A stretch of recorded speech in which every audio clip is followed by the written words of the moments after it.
উপলক্ষ করে মিলাদ শরীফ পড়া হয়, সেখানে একজন একজন ব্যক্তির উদ্দেশ্য টার্গেট থাকে, কিন্তু এখানে উদ্দেশ্য হলো পাঞ্জেগান না, অর্থাৎ আহলে বাইতের পাক পাঞ্জাতের উদ্দেশ্য মিলাদ শরীফের হলো। তো ব্রাদার আজেনে মিল্লাত ইসলামিয়া, পৃথিবীর মধ্যে উত্তম ব্যক্তি কে আছে, উত্তম জিনিস কে আছে, কি আছে? তো আমি যেটা আপনাকে যেটা প্রশ্ন করি, আপনি হয়তো উত্তর দেবেন যে আমার কাছে সব থেকে উত্তম জিনিস আছে একটাই, সেটা হলো কার, সেটা হলো গাড়ি। যে উত্তর দিতেই পারে অ্যান্সার।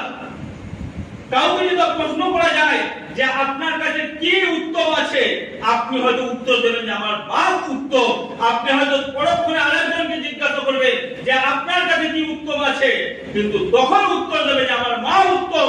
বিভিন্ন মানুষের টার্গেট অ্যান্সার উত্তর হবে, যে কেউ বলবে সোনা উত্তম আমার কাছে,